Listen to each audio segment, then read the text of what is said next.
Bonjour et bienvenue aux Rencontres internationales de la francophonie de Lyon, édition 2025, dédiée au Brésil. Je vais vous laisser tout d'abord vous présenter. Bonjour Justine, alors je suis Leonardo Tonu, je suis franco-brésilien, professeur des universités à l'université Sorbonne Nouvelle et également écrivain. Quelles sont les particularités selon vous de la francophonie au Brésil?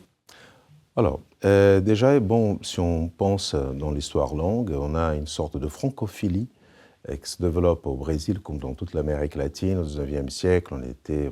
La France était le phare de la culture. Il y a même des anecdotes qui racontent que les écrivains brésiliens à l'époque souffraient de la parisine et qui voulaient être enterrés à Paris.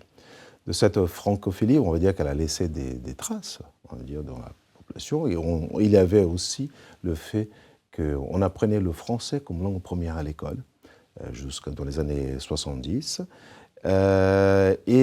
Aujourd'hui, je dirais qu'on est dans un autre contexte. On est dans un contexte de ce que j'aime dire une francophonie créole, compte tenu de nouvelles populations francophones qui se trouvent sur le territoire brésilien.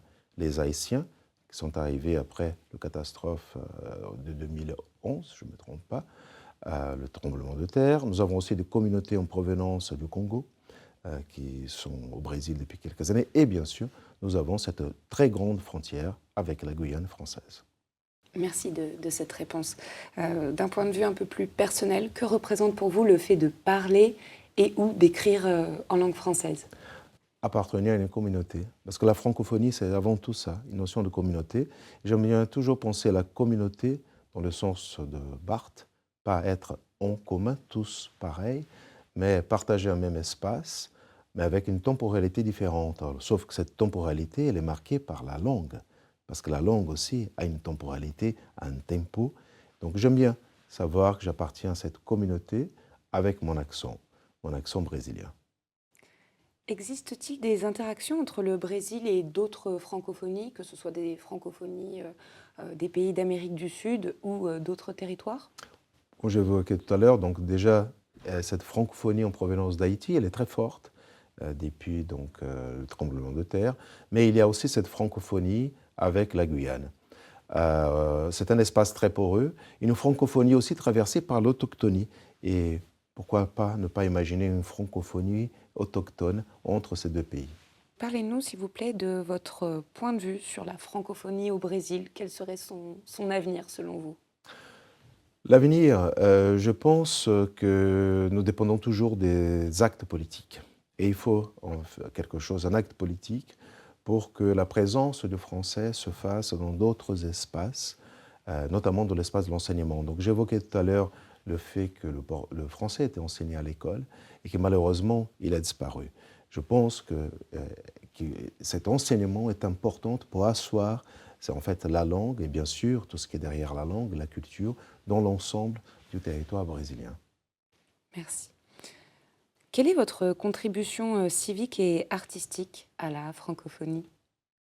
D'abord civique. D'abord civique parce que je suis un fonctionnaire de l'État. Je travaille pour l'État français depuis une vingtaine d'années.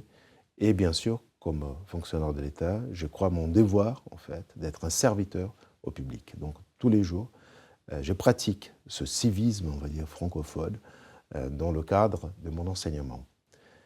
Artistique, peut-être en raison des thématiques que j'exploite dans mon écriture, que ce soit poétique ou romanesque.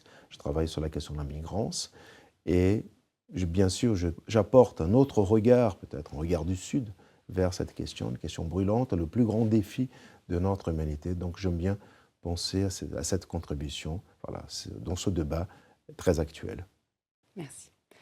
Quel est l'intérêt pour vous de venir participer à ces rencontres internationales de la francophonie de Lyon? Le partage, et je crois que c'est cette sensation que je vais garder en rentrant à Paris, un partage et de penser, effectivement, c'est plusieurs ponts, c'est plusieurs relations, cette expérience d'altérité qui est au sein, en fait, on va dire, du cadre de la francophonie. Est-ce qu'au Brésil, il y a un écart générationnel? Est-ce que c'est les jeunes qui ne parlent plus français ou qui n'utiliseraient plus de mots en français? Voilà. Est-ce qu'il y a cette question générationnel Oui, de la langue. oui, tout à fait. Dans certains domaines, par exemple, je pense au domaine de la culture. Ma mère, elle utilise, on va dire, de façon très instinctive des mots français qui sont un peu retournés un peu au Brésil. Et bien sûr, avec la force de la culture anglo-saxonne, ces mots disparaissent de plus en plus. D'où peut-être l'importance aussi de cette présence francophone pour créer davantage ce dialogue avec l'univers français. Merci. Merci beaucoup, Justine.